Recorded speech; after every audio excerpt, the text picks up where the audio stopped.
Hey, so I've had a project where I was working with the Digi XBEE3 using the ZigBee protocol. And I've been trying to dig a little bit deeper into it and trying to understand the module and how to use it. And I found there's just not a whole lot of information out there specifically about this XBEE3 series.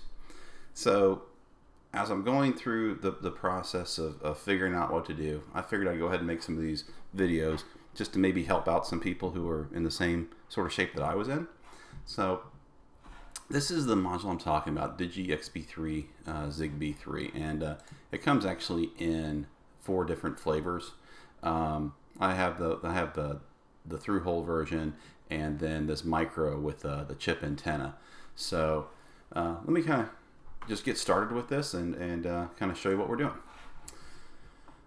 Well, here's sort of the lesson plan, if you will. Like I said, let me do this and show you some of the hardware we're working with. So I have 3 of these XBEE Series 3 with the through hole. I have another project here where I'm working on one with the, let me see, you can see that right there, with the chip antenna, and we might get to this a little bit later. And so my whole goal ultimately is to be able to connect these digi radios to an Arduino and be able to communicate and start sending data via the Arduino back to a base station using API mode. Well, there's some fundamental things that got in my way, so I had to just start at the very beginning, right? So using these radios with the Arduino, what else are we using? The XCTU software, that's this over here. And then I'm using the XBEE ZigBee Mesh Kit guide, right? You can find that at the link, at this link right here. And if I pull it up, you'll see this is where you go. And here are all the contents. You can view it online or you can download the PDF. I like the PDF better. Another thing I'm using, though, is this XBEE API mode tutorial. It's by far the simplest and the most basic tutorial I've seen so far. It was put together by this fellow named Steven Erdmanzik. I'm butchering that, I'm sure. I don't know Steven, but this is by far the best tutorial I've seen for my purposes. So the link for that is also right here. And we'll get to that in a bit. So let's just kind of kick it off and get into it here. There we go. That's me. All right. So what's our the first lesson, if you will? So the first thing we're going to do is just some basic setup, like how do you set these radios up using XCTU? Because configuration really is the biggest challenge with these radios. If you don't get the configuration right, I mean, you'll just be chasing your tail all day long. So in here, inside the Mesh Kit guide on page 25 is where our configuration lives. This is the one we're going to use. I'm just going to kind of walk you through really quickly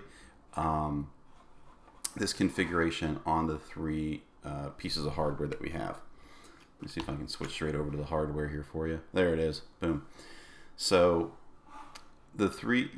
this example uses 3 radios, so I have 3 radios. One is going to be a coordinator, one's going to be a router, and one will be an end device. And down here you can see I have the coordinator, the router, and the end device. And as I start working with these, you might be able to see the green lights flashes as we start moving with them, or working with them. All right, so on the screen, let's start with the coordinator. I assume that you have some experience using XCTU, and if not, I have a video for that. You can go take a look at it. It's pretty straightforward, but it can also be pretty powerful. It's also a pain in the butt, so there's that. So with the coordinator, first things first, let's look at the ID. This is the extended PAN ID right here. So we set that to 2015. This is effectively just the ID for the network. So every network has to, or every network of radios need to be on the same ID. That's the network ID. If it's off by 1, so if this were 2014, none of the 2015 would work there. All right, so we set that to 2015. JV That's a coordinator verification. Well, this one's actually going to be a coordinator, so we make that disabled. The next thing we have is CE, that's the device role. And for this, we're going to make it form a network, not join a network. So one of the fundamental things I had to grasp about this is that every network for these radios, you have to have at least one coordinator. Not at least one. You have to have one and only one coordinator, and then you can have as many routers and as many endpoints as you like. And we'll get into the differentiation between routers and endpoint here in a minute. But you can have one and only one coordinator.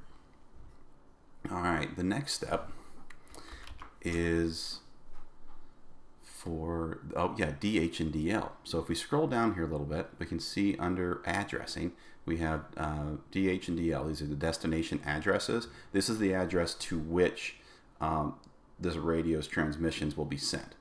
So in this case, we're going to make it 0 and 0. And just keep in mind that when the DH and DL are both 0, that is the default address for a device within a network to send it to a coordinator. That's the default coordinator address. So in this case, and we'll see it later, anything we send from the coordinator will actually be received by the coordinator as well. All right, NI, this is just the human readable name for it, coordinator. Now we're going to go down here to some sleep functions, and I'm not going to really talk about these right now, but sleep mode for the coordinator is no sleep. You have all these different options, but coordinators and routers never sleep, okay? Cyclic sleep period for this one, I'm just going by the guide, putting in 1F4. That equates to 5 seconds, 5,000 milliseconds. SM0, cyclic sleep period, SP is 1F4, and then SO is 0, sleep option 0. All right, and that's it. So once you, something to remember is once you hook your radios up to and get them into XCTU, the very, very first thing that I did was update the firmware. So I took it all the way to the latest firmware version. And then after that, I don't know if it was necessary, but then I loaded the default firmware settings on it also. So I just wanted to make doubly sure we got this thing to the defaults. So if you do the same thing and then make these setting changes and then go ahead and click write, it'll write everything to the radio. I don't have any, so I'm not going to worry about that. I didn't change anything there. All right, next we'll go to the router. We'll take a look at this one. And I'm going to run through the router and the endpoint or the end device really quickly here. So the device role, join network. So, I guess we'll wait for it to do its thing. There we go.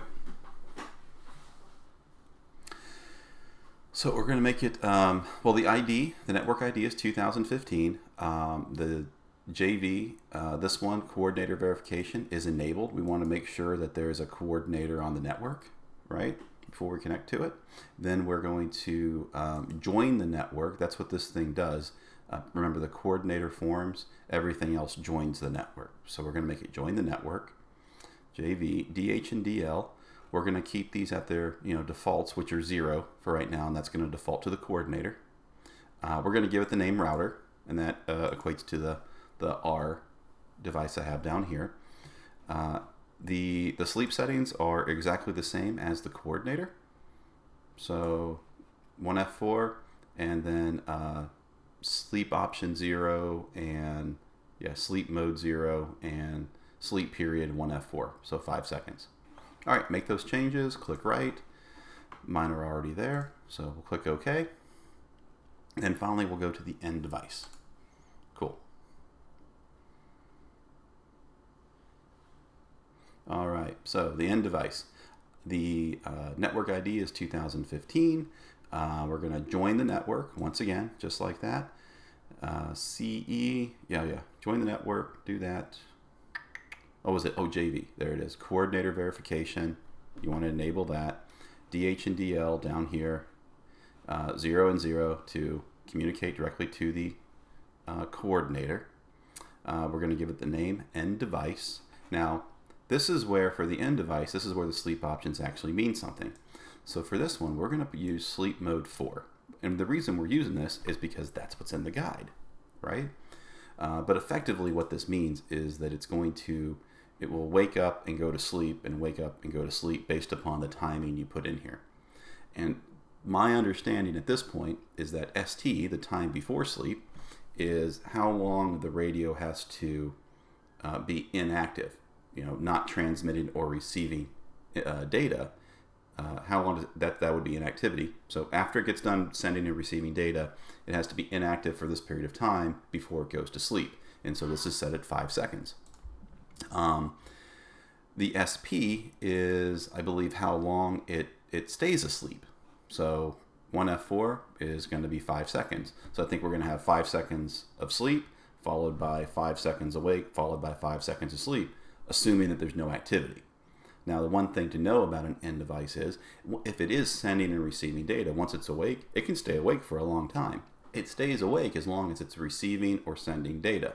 At least that's been my experience so far. All right, and then finally, the sleep options. This is why it stays awake the whole time, is I think because of the sleep option number 2. I haven't really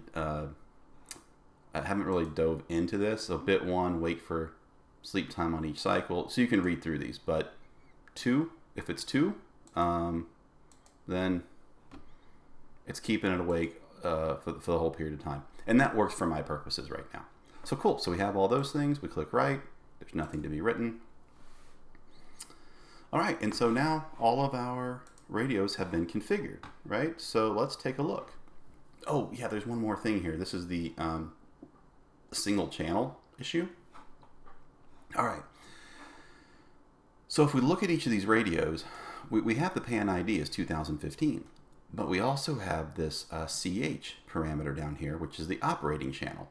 And so the network is 15, but I guess the frequency, I would imagine, but the radio channel is 19.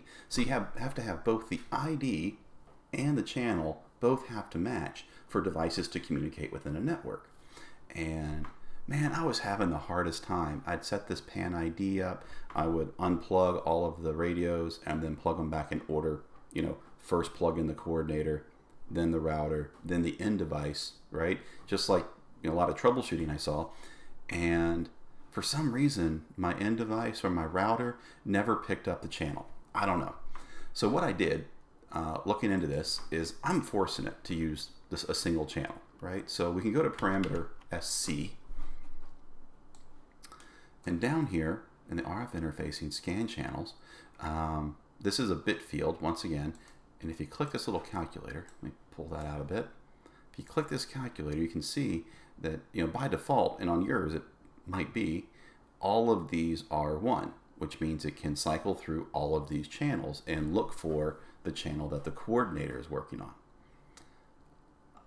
It wasn't working for me. It just wasn't. So what I did, I turned all of them off. I'm using 14, channel 14 there, which equates to 4,000 as the hex code there. So, or hex code or the bit field. It's the bit field. Yeah. So I'm using 4,000 there. And I use that same setting for the router, the coordinator, and the end device. Now, I'm going to look into this more, and I'm going to experiment, and I'm going to figure this out. Because I imagine if I had to deploy, dozens or even hundreds of these radios in the same place, you might get a lot of channel interference. So I don't really want to do that. So you can see SC channel is 4,000 for the router, and it's the same for the coordinator, right? So if you're having a problem with channels, that's how you kind of lock all your devices into a single channel, right? So let's go over here into the console view, and let's take a look at each of these things communicating, right? I mean, this is step 1. This is sort of the hello world, right? Here we go. So if you remember, we have the default settings that mean so that any device, the destination address, the DH and the DL, are going to be to the coordinator, default to coordinator. So let's open these up and look at that. So first of all, end device, I'm just going to send an E. There we go. I sent E, and anything in blue is send. Anytime you see something in red, it's received. So I sent E from the end device, and it showed up over here on the coordinator. Now, let me switch over here to the hardware view for you. And if you look just on this side of the, just on the antenna side of these right here, you might see these little green lights flash. All right, so here's the router. I'm going to go ahead and send an R from the router, and there it is. So I sent R from the router, and an R showed up, and it was received by the coordinator. Cool. And if I send a C from the coordinator, well, it didn't appear over here. You notice I had a blue C and then a red C. So what happened here was I sent C, it sent it, and it received it immediately. And this is the basics of transparent mode. And so in this sort of configuration, what we can see is that you can now have a coordinator sitting there plugged into your computer or to a base station, an Arduino, I mean, whatever. We'll get to whatever you plug it into later. And all of your devices, if they're configured the same way we did these end devices and routers, they can start sending data back to the coordinator where it can be used. It's as simple as that. Now, if you look at these green lights, I'm going to type a whole bunch and let's see if they start lighting up. I can't really tell from here, but there we go. We should be seeing the router and the coordinator have a green light there. And then if I do this, I'm sending a whole bunch of stuff. You should see the endpoint in the router, and the coordinator will not be green. So that's the basics of it, right? And another thing you can check that I learned is we're gonna go look at because this will feed into our next lesson, right? So our next lesson, we want to talk about configuring communication between specific radios, right? So how do we do that? Now, I don't know exactly where that's handled in the guide, but it is in the guide. I think that's where I learned it. But let me just tell you how this works. First of all, let's take a look at our end device. Let's come back over to me here. There we go. On our end device, if we look down in addressing, what we can see, is it addressing? I'm looking for the parent ID. Operating number, remaining children. So I guess I don't remember where that is. I thought it was right here with the oh yeah, there it is, 16-bit network address, right? So this is the 16-bit network address of the parent. Okay, and this is the 16-bit address of the parent there. Okay, 0. This is not a good example right now. Because what would show up there would be the 16-bit address of the router typically. Yeah, here we go. In fact, I'm not really sure why the end device has a 16-bit parent address of 0, except maybe that it's sleeping. That's probably it. But right here we can look at the 16-bit parent address of the router, and it's FFFE. And so what this is telling us is that the router is actually connected to whichever device on the network has FFFE. Right? And so that is, if we look in the coordinator, there's the MY or the MY address. There we go. So the MY 16-bit network address of the coordinator is 0. I'll tell you what, guys, ignore me because obviously I don't know what I'm talking about. The one thing I do know is that, oh wait a second, one more thing I'm going to check out on the end device. What was its 16-bit address? No, B0DB. Yeah, ignore me on all that, on all the which one's the parent or whatever, because maybe it just doesn't make any sense right now with only 3 of these that are in such close proximity to each other. But the one thing you do need to know, and this is important, is the 16-bit network address right here. This is the network address of the end device within the 2015 network, PAN, right? So this is a network specific address. This serial number high and serial number low, these two combined make the 64-bit address that is kind of the it is the unique key across all networks, right? So this is that's important because what we want to do is we want to be able to change the DH and DL to be able to communicate between specific radios. So if you recall earlier, the end device, anytime we sent something from the console, it actually appeared on the coordinator's console window. So all the information went from the end device to the coordinator. But what if I wanted to send it from the end device to the router?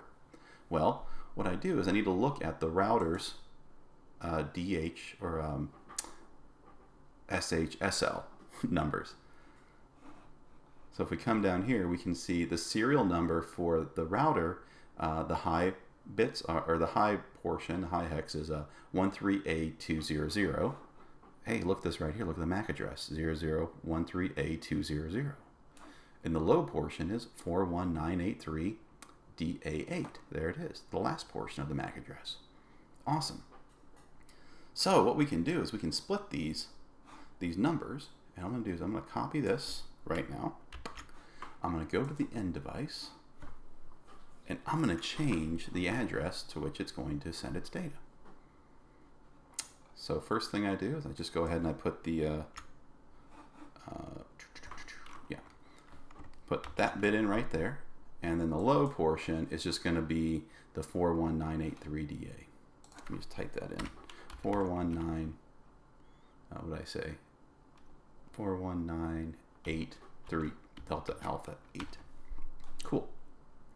Let's go ahead and write those parameters. And if everything worked out just right, this is going to be good. So what should happen now is clear these consoles.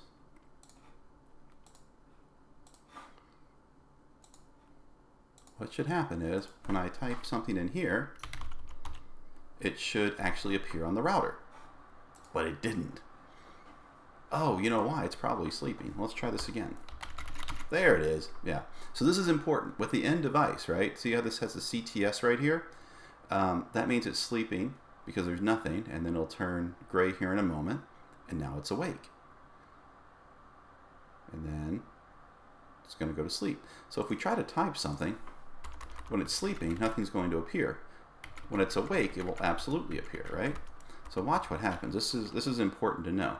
I'm going to let it go to sleep, and I'm just going to 1, 2, 3, 4, 5, 6, 7, 8, 9, 10, 11, 12, 13, 14, 15. See how that worked? Now I can keep this going, and we can keep it awake for well over 5 seconds because it has to have 5 seconds of inactivity.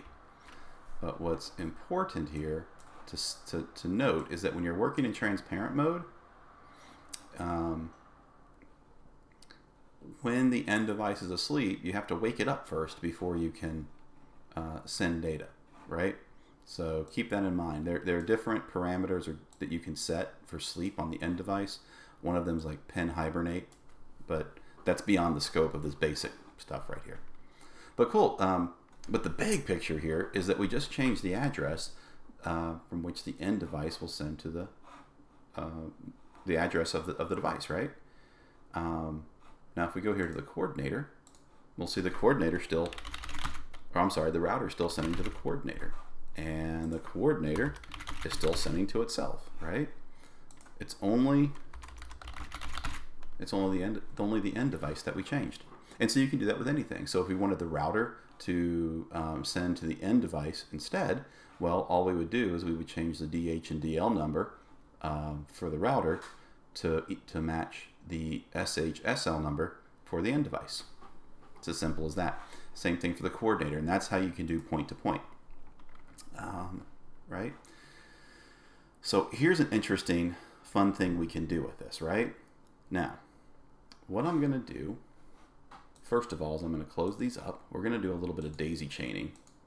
And I don't know if this has any practical or useful purpose, especially since we can get to API mode later. But it's going to be fun. We're going to try it out. Because I learned some things in trying to make this happen from Steven's tutorial. All right, so the router. We're going to change these destination addresses to match the end device. So 13A200, oops, and then 419829 Foxtrot Delta, right?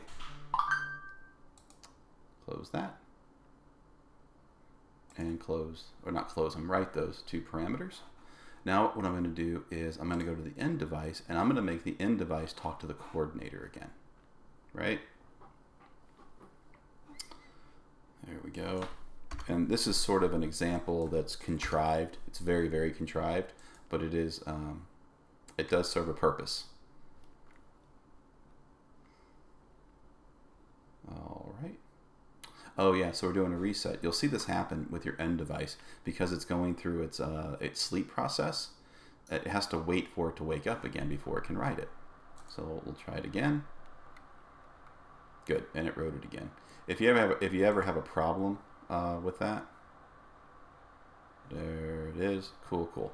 If you ever have a problem with that, a little bit of troubleshooting, what you can do is open up the serial console here. And here's the end device is on COM4. Configure this to work on COM4. Open it up. Oh, I can't do it there. It's going to give me an error. So I got to close it over here. What's interesting is when in XCTU, if you're over in this console view, whenever you switch over to, if you open the consoles up in this console working mode, then whenever you open up the configuration mode, they go away. But if you want to keep the console open while you're in configuration, that's how you do it. You click Tools, Serial Console, Configure, pick which COM port you want to work on, and then open it up, just like that.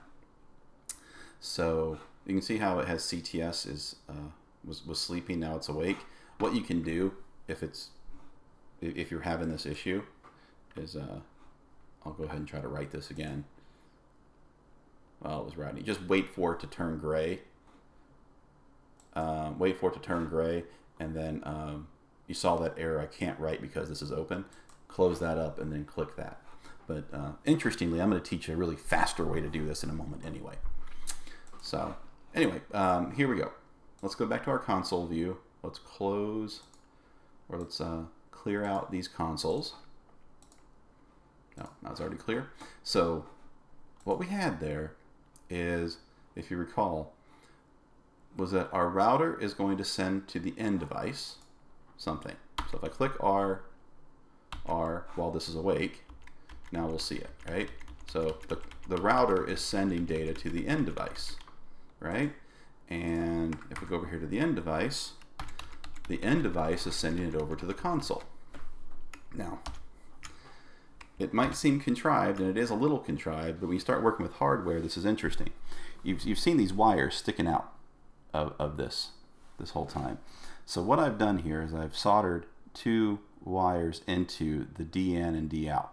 So basically the, it's the digital in, digital out, right? The serial writer. And what I'm going to do here is I'm going to put a jumper. Whoops. That didn't mess anything up, grounding it. So I'm going to put a jumper on here real quick. And what I'm going to do is I'm jumping the digital in and digital out, right? So anything that it receives, it's immediately going to send. So let's see what happens when we do that. Or let's see what happens when we, now when we write from the router, I should be able to go router. Let's wait for it to wake up. Wait for the end device to wake up, I should say.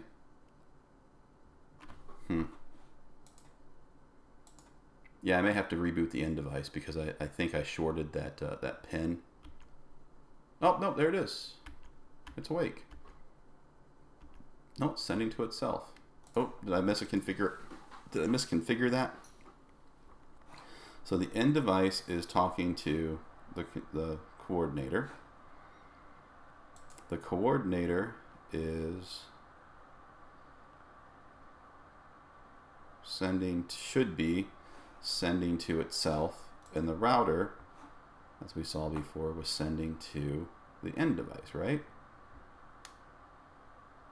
29FD, and that is what's happening. So put this in. Yeah. So this is one of the challenges you get working with these radios when you're doing this experimenting, is that sometimes you just have to reboot them. That's just what you get working with hardware. Let's see what we get now. Let's close that up.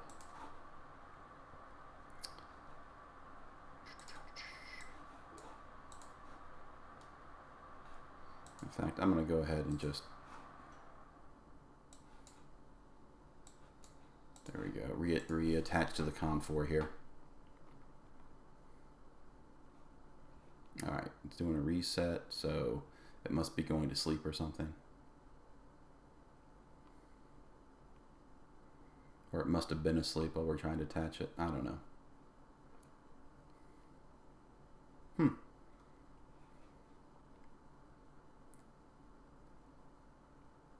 Well, this happens occasionally. Let me just pause the video here, and I'll come back once I figured it out, and I'll let you know what happened. Okay, so that was a pretty straightforward but interesting adventure. So it appears that the example I'm trying to give to you, I can't do it while I still have the end device, while the end device is still sleeping. So what we have to do is to show you this really quickly is to scroll down here on the end device to the sleep settings, and what we're going to do is we're going to change this the end device to a no sleep router. Okay, we're actually going to give it exactly the same settings as the router. So SP1F4, SM of 0, and SO of 0. So we're going to do SO of 0 just like that, and we're going to write these settings. The reason is when I bridge the DI and D, the DN and D out, apparently that messes with the cycle sleep, because there continues to be a lot of activity there. All right, so now that we've changed that up, right? So one thing you'll notice is that we had a coordinator C, R, and E, and I want to address these really quickly before this changes. But a coordinator, the reason the C shows up is when your sleep mode is no sleep router and your device role is form network, then you get coordinator. When your sleep role is no sleep and your joined network, then you're a router. Anytime you have but for an end device, whenever you're joined network and you choose any of the sleep modes, that automatically turns it into an end device, right? So one thing you'll see here really quickly is I'm going to do just a real quick write and read. Okay, nothing to write, so let's read everything. You'll actually see this E right here change to an R, or you should.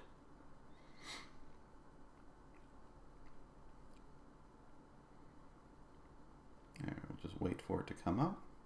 And there it is, just like that. Now it's an R. And this just confused me for the longest time as I was playing with these things and just going through code. Like, why does that happen? And that's why it happens. That's what that's indicating. That's C, R, and E. Okay, cool. So let's go back here to the to these console working area. And now what we should have is the end device, when it's awake, should be talking over here. All right, I'll be right back.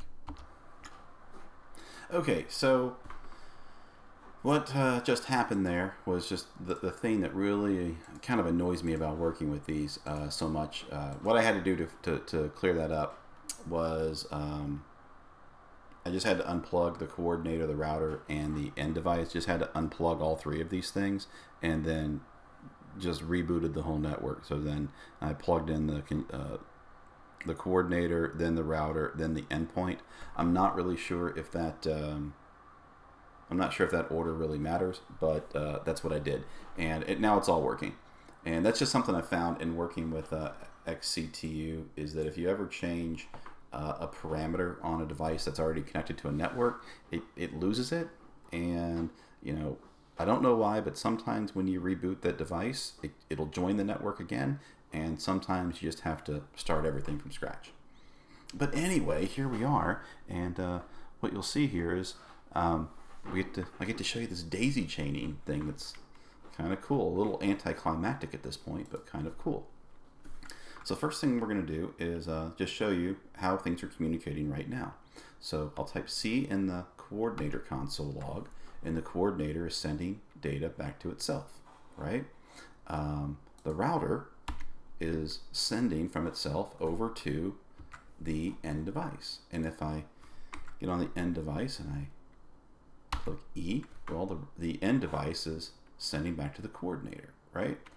Well, as I was saying earlier, I wired up the DN and the D out, soldered a couple wires to them, and what I'm going to do is jumper the digital input to the digital output. Okay, and so what should happen here, just clear these up just to make it really obvious what's going to go on, is if I type R into the router, it's going to be received by the end device, and the end device is going to just send it straight onto the coordinator. So now we've daisy chained it. So router can send something to the end device, and that everything that goes into the end device goes into the coordinator.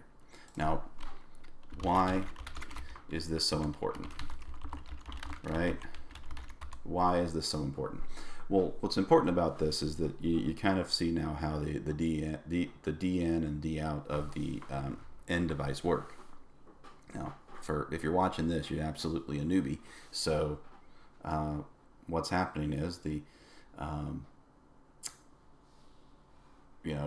by connecting these two things, those two wires are what we're going to use to attach to the Arduino later. That's really all there is to it. All right, so I'm gonna get this reset for the next part, and I'll be right back. All right, so this is where we get to start to have a little bit of fun, I think. All right, so we've been using the XCTU configuration screen a lot, but it's really, really clunky. It takes forever to update the user interface, and there's got to be a better way. I mean, we're doing this for programming, right? So, and of course there is a better way, right? So we're going to work on AT commands. AT commands are pretty interesting, and so just to kind of jump to the end here, what you'll notice is that any of these parameters that are inside this configuration that are in white, anything you can change in this configuration screen, you can change that using ATA commands. I think it's any of them. If they're grayed out, you can't change them. I'm certain of that. So, for example, you can't just change the operating channel. Otherwise, that would have been way too easy. So, let's work on AT commands and just kind of see how they work, right? Okay, here we go. So, some really useful ones. First of all, you have to get into command mode, and the way you do that is 3 plus signs, and don't touch anything. Don't hit enter or anything like that. So you'll do 3 plus signs, you'll get an OK message. That means you're in command mode. By default, I think if you don't do anything, you exit command code or command mode within 10 seconds. But if you type in ATCN, that is by default gets you out of command mode. You'll see that we were already out of it because I just typed in ATCN and I logged in on the console over here at the end device. So the router is still talking to the end device. And just by the way, I've gone ahead and I've unplugged the daisy chain because we aren't going to need that anymore. So just to give an idea of where everything's going, we know the router is talking to the end device is talking to the coordinator, and the coordinator is talking to itself, right? So that's the way it's configured right now, but we're about to change that, right? Okay, so over here in AT commands, so we know 3 plus signs and don't touch anything get you into command mode. ATCN, that gets you out of command mode.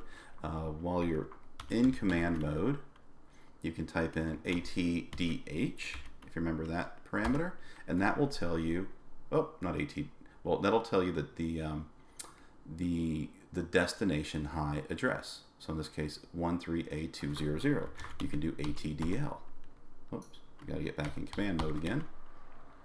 ATDL, and that will tell you the destination low address. So this one's telling us we're going to 419.829FD.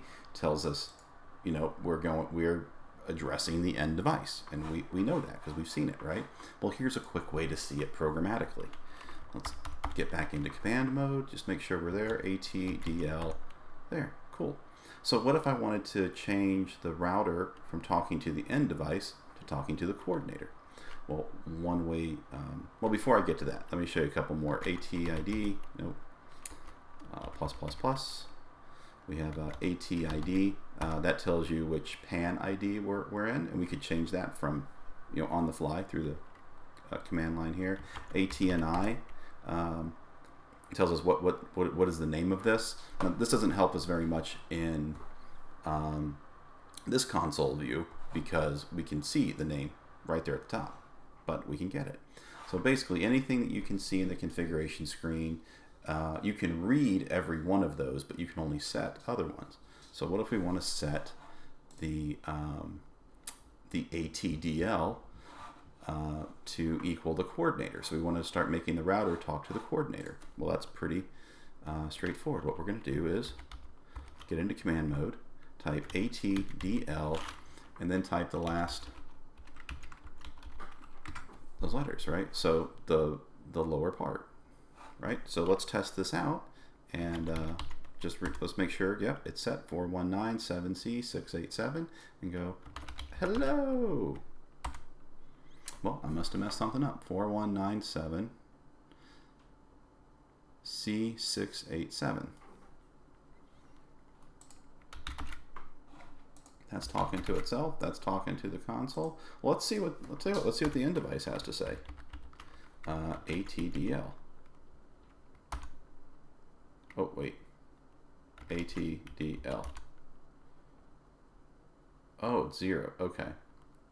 All right. Well, let's do this because we're going to the coordinator, right? ATDL. Right. So ATDL 0. What if we do that? ATCN. Oh, I know what we did. I think I know what we did wrong before. Let's do ATDL 4197C687. Whoops, wait.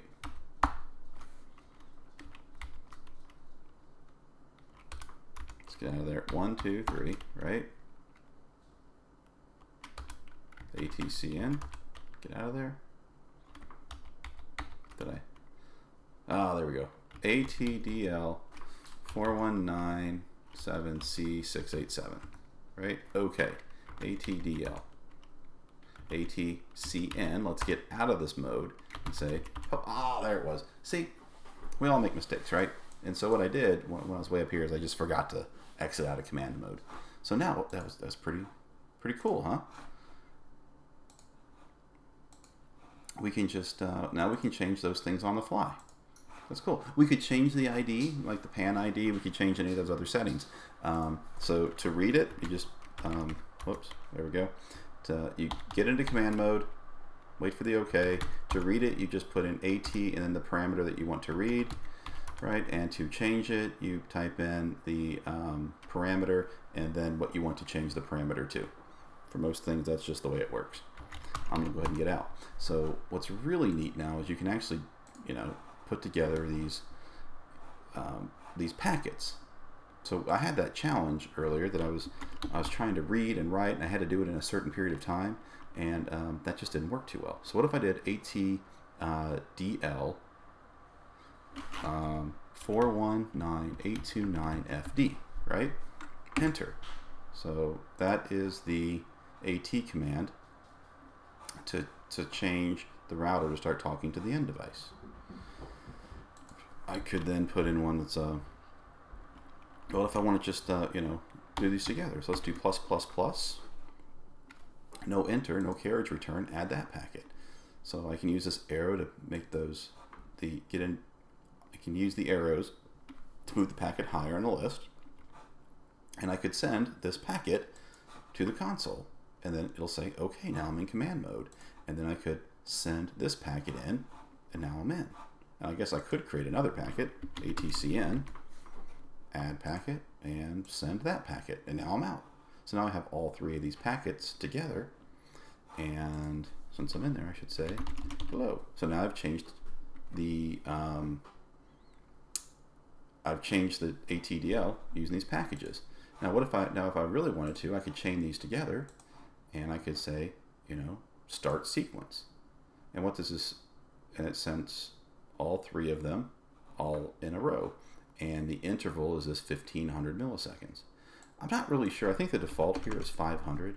Let's try that out and see if that'll work. I didn't have any luck with it earlier. Yeah, because you need some time for it to recognize the OK, or to recognize the command. That is a configuration setting that you can change. I haven't messed with it, so we can try 1,000. Nope, that didn't work either. So 1,500 I know works. There we go. Yeah, so it waits 1.5 seconds. And that's just so you don't accidentally trigger command mode, right? So cool. And so it waits 1.5 seconds in between each of those commands. And you can say, just like that, hello. Now, what else can you do with this? Well, you can, once you have a bunch of packets that do some complex things, basically, if, let's say you want to do a mass configuration of, or you have to do a lot of configuring, right? Over in the configuration working mode, you can actually save profiles and load profiles, and that's a way to do it. But you can also do it through the console mode. You could do all your configuration here through packets, and then click the save packet list, and you could save the XML that is for that packet. You could even, I guess you could write the XML if you wanted. What I've done here is I have created this packet stream example here. And what this does is it starts off and it finds out what is the ATDL setting, what's the parameter already set at. It changes it to the coordinator's address. It gets out of command mode. It sends a message to the coordinator, then it changes to the end device, gets out. So let's just watch this sequence go. So it sent starting packets, gets into command mode, changes the DL, gets out, says hello coordinator, goes back into command mode, changes it back to the end device, okay, hello end device, and then we're at the end. So that's really cool. It's pretty powerful. You can put a lot of stuff together. But one of the challenges is you saw how slow that was. And while you can configure the time to get into command mode programmatically, and then send all the other AT commands really quickly thereafter, you still have to do this configuration, which is get into command mode when you're in transparent mode. When you read through the user guide and they talk about how, let me pull that up. It says what's the difference between API mode and AT mode, like what are the pros and cons of them. This is one of the things they're talking about. Check the network. Where is it? It's way down here, I guess. Yeah, there it is. That thing is right here. One of the disadvantages of transparent mode, you first have to update the configuration to establish new destination and transmit data, things like that. Like you have to go through this whole command mode, change the ATDL and get out. You have to go through that process before you can change destinations. When you're working with API mode, you don't have to do that. You can send these packets lickety-split. So anyway, let me close this out and get on and get set up for the next one. All right, so we're closing in on the very last portion of what I've got for transparent mode and that super duper easy basic setup process. All right, so down here we're going to start sending data to and from the Arduino. So let me switch over to that camera. I changed the lighting a little bit for this so you guys can see it. So for this, I'm just using the, we'll go through this all, but from Steven's tutorial, you'll look at this wiring diagram. That's exactly how you want to wire it. You want I believe it's D out. Is it D out going to 12? Yeah. So D out from your radio, or from that radio. That's the yellow one right there, I believe. No, green. So the green one is going all the way over to 12. Yeah, so D out is going to 12. That yellow one is going to 13. So D out. So D out from the radio is going to be your RX pin on your Arduino. I know it's a really simple noob thing, but if you get those mixed up, this isn't going to work, and you'll go chasing it for quite some time. And your DN is going to go to your pin 13 on your Arduino, which is your transmit pin for the serial. All right, yeah. So that's how you do it. So just like so. And then I just went ahead. I'm not using a breadboard here. I just soldered them on. But then I'm just going from 5 volt to the 5 volt on the XBEE and ground over to the ground on the XBEE. So just like that. Over here in the Hello World code, dead simple code. It's using software serial.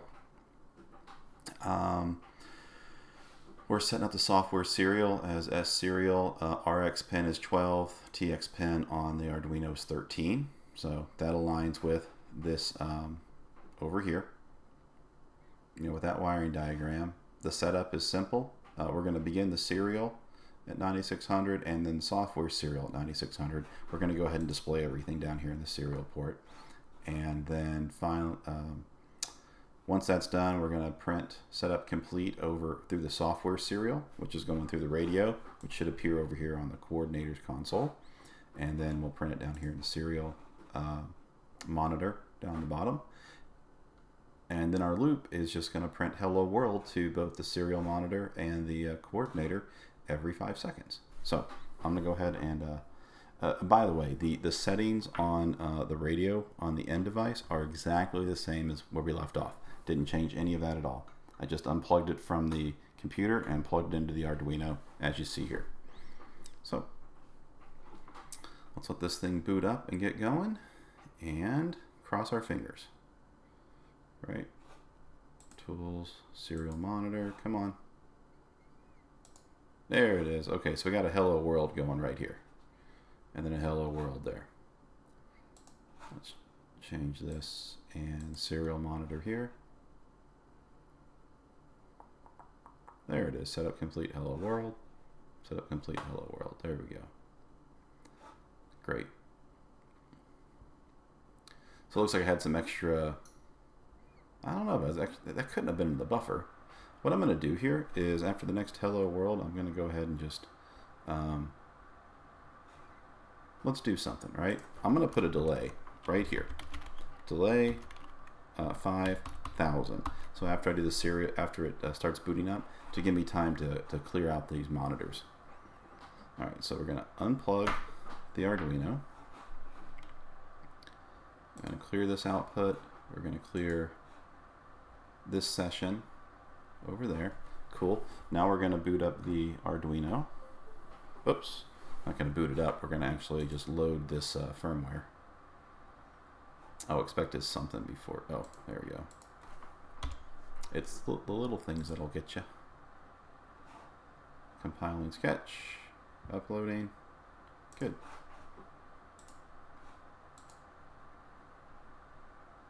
There we go. Setup complete, both of those places, right? And then every 5 seconds, it'll keep printing hello world. So, I mean, this is just some fundamental stuff right here. Really fundamental stuff. We now have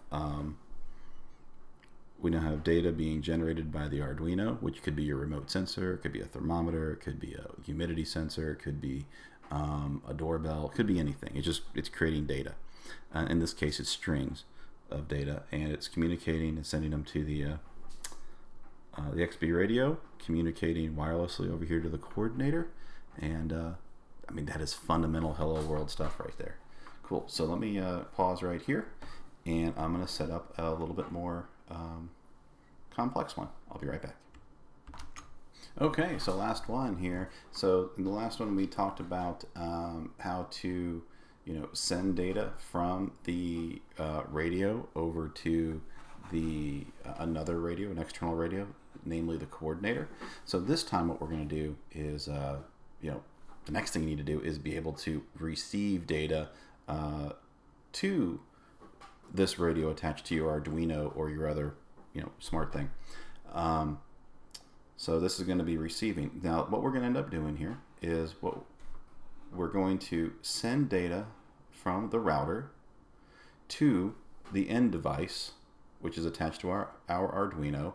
We're going to capture, we're going to receive that data from the router on the Arduino, and then basically echo that data back over to the coordinator. Okay? So let me show you what that looks like, then we'll run through the code of how to do it. I'm just going to go ahead and plug in the Arduino. It'll take just a couple of seconds. And we're waiting for it to say setup complete. I did keep that 5,000 or that 5-second delay in there. There we go. Now, interestingly, we got the setup complete over here on the software serial, but we didn't get it down here on this serial. I don't know why. Go figure. So what's going to happen is I should be able to type something here. Hello?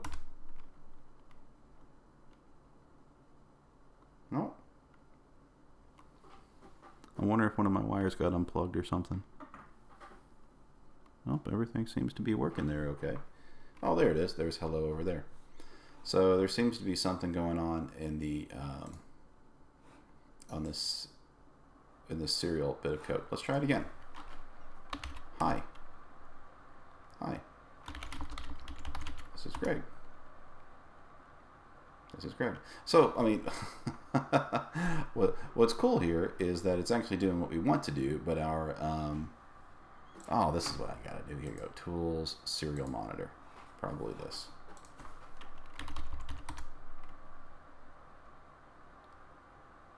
Oh, there it is. Good. Yeah, so one thing I forgot to do was, I guess I didn't realize this, that you have to open up the serial monitor each time or something. I'm not really sure, because when I disconnected and reconnected it. So there we go. So let's go through the code real quick. So what we ended up with is we start with using the software serial library. I went ahead and explicitly defined the RX and TX pins for the Arduino as 12 and 13. That way, if I ever want to change these to somewhere else, I could do that. Defining a string C, probably should have been string S or something, as a variable to hold the incoming serial data. In our setup, we start the regular serial, we start software serial. I'm giving it 5 seconds just to give it time to go. Probably don't need to do that, but you know, it doesn't hurt anything. Then we're printing the setup complete messages, right? Then in our loop, this is where the magic happens, right? So with software serial,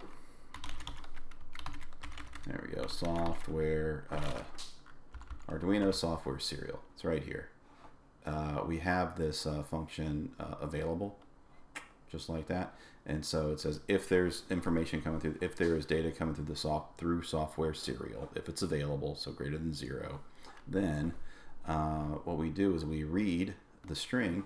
Interestingly, read string wasn't in this reference, but read string is a regular serial method, so I went ahead and used it here, and it worked. So we're using we read the string of the incoming data, hold it in the variable C, and then we're supposed to print it out down here to the serial monitor with the I received, and then put the string with it, right? Cool. And then finally we send it through the software serial back through the radio to its destination. Now the destination, as you recall, is was set up using using XCTU configurator, right? So something that I want to work on, and I think it's probably possible, is within the Arduino code, we might actually be able to send the AT commands through like a function, create a function called change DL, or the ATDL function. So that's probably something you can do and just work with the timings on it. But at any rate, that's where we are. Let's change this back over to our desktop. See if we can see me. There we go. All right, so that's going to end it. That's like right at 1 hour, so should be pretty cool. That is the super duper intro guide to using XBEE transparent mode and how to set up the specifically the XBEE Series 3. So I hope you like it, and talk to you next time.